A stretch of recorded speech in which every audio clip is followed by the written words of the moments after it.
Le premier outil, vraiment le plus simple que vous pouvez utiliser pour réaliser un audit rapide de votre délivrabilité, c'est Mailtester. Donc mail-tester.com. Attention, il y a aussi mailtester.com sans le tiret, c'est pas du tout le même site internet. Donc vous arrivez sur cette page. En fait, tout simplement, vous allez copier-coller cette adresse destinatrice dans l'email que vous allez envoyer. Alors, il faut faire attention à bien envoyer un email dans les conditions réelles, donc en utilisant l'outil d'emailing et l'environnement que vous utiliserez pour vos campagnes, parce que je vois parfois en formation en présentiel des gens qui prennent en fait la dernière newsletter qu'ils ont envoyée, où ils sont également destinataires, et puis ils se la transfèrent à cette adresse. Et en fait, ça ne fonctionne pas parce que ça passe par leur email personnel, même si c'est l'email professionnel, qui n'est pas forcément déjà le même domaine ou configuré de la même manière que l'email marketing qui est utilisé pour envoyer les newsletters de leur entreprise. Donc il faut vraiment faire les choses en conditions réelles. Donc si vous êtes sur Lemlist, par exemple, sur un outil de cold emailing, donc là on va le faire avec Lemlist, vous prenez votre campagne et tout simplement vous pouvez ajouter un contact.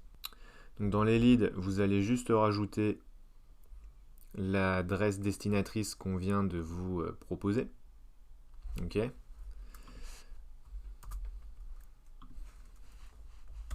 Vous avez simplement besoin de mettre l'adresse email.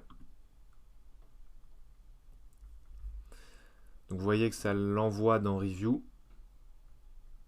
Bon, il faut simplement la valider. Et c'est parti, l'email est envoyé en conditions réelles depuis votre outil.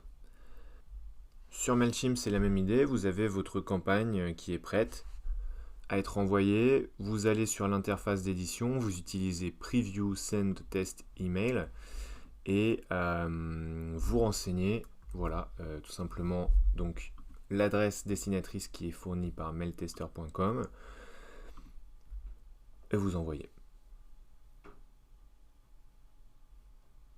Ensuite, on va retourner sur Mailtester pour aller voir le résultat. Voilà, l'email de test est parti. Et donc, il nous suffit, une fois qu'il est parti, de cliquer sur le bouton et d'attendre quelques secondes. Voilà, on a un résultat, en l'occurrence de 9 sur 10.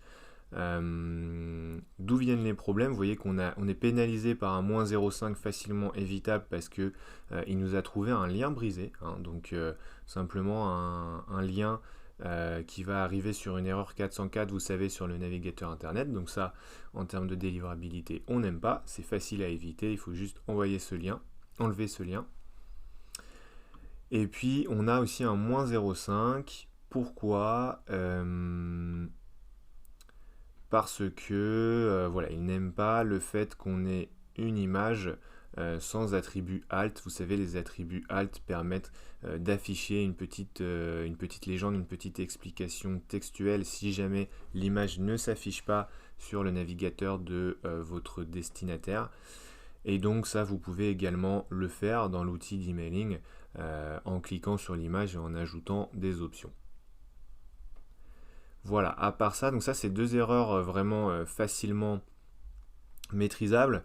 Également, si vous n'avez pas bien configuré tout ce qui est SPF, DKIM, démarque, il vous le dira. Donc ça vous permettra facilement de corriger ces problèmes-là.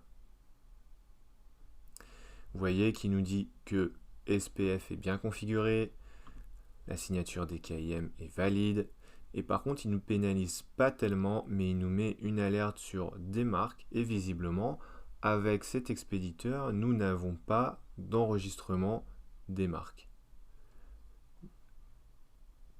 Alors en plus, il vous donne tout simplement l'indication sur la manière de le configurer.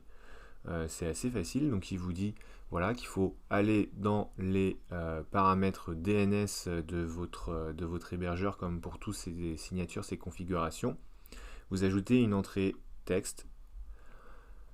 Le domaine, ça doit être celui-ci. Donc en fonction de votre hébergeur, vous aurez peut-être soit l'ensemble de cette chaîne à renseigner, soit vous allez juste ajouter ce qu'il y a devant le point, puisque après c'est votre domaine.